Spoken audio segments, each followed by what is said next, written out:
കത്തോലിക്ക സഭയുടെ മതബോധന ഗ്രന്ഥത്തില് CCC 208, കത്തോലിക്ക സഭയുടെ മതബോധന ഗ്രന്ഥം 208 പറയുകയാണ്, ദൈവം പരിശുദ്ധനായതിനാൽ തന്റെ മുമ്പിൽ പാപിയാണ് എന്ന് മനസ്സിലാക്കുന്ന മനുഷ്യനോട് അവൻ ക്ഷമിക്കും.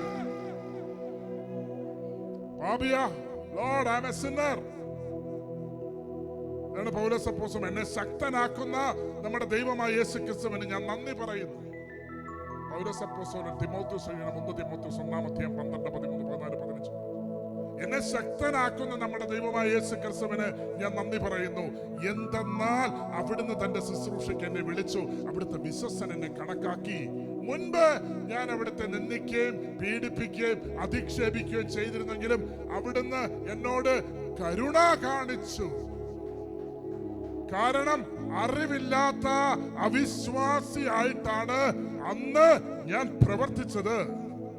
എന്നാൽ കർത്താവിന്റെ കൃപ, grace of our Lord Jesus, യേശുക്രിസ്തുവിലുള്ള എന്റെ വിശ്വാസത്തിൽ എന്നിലേക്ക് കവിഞ്ഞൊഴുകി. എന്നിട്ട് പറയുകയാണ്, യേശുക്രിസ്തു ലോകത്തിലേക്ക് വന്നത് പാപികളെ വിളിക്കുവാനാണ് എന്നുള്ള പ്രസ്താവന തികച്ചും സ്വീകാര്യവും വിശ്വസനീയമാണ്. കാരണം പാപികളിൽ ഒന്നാമനാണ് ഞാൻ.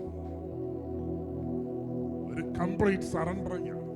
ദൈവം തൊട്ട മനുഷ്യന് 24 hours പറയാൻ ഉള്ളിൻ്റെ ഒരു സാധനമുണ്ട്, ഞാൻ പാപിയാണ് കർത്താവേ, ഞാൻ പാപിയാണ്, forgive me Lord, ഞാൻ പാപിയാണ്. ദൈവം എന്നോട് മാപ്പാക്കണമേ, ഞാൻ പാപിയായിരുന്നു, പാപി, ഞാൻ അശുദ്ധമായ അധരമുള്ളവനാണ് കർത്താവേ. ദൈവം പറയും, എനിക്ക് നിന്റെ അധരം മതി. I want your tongue.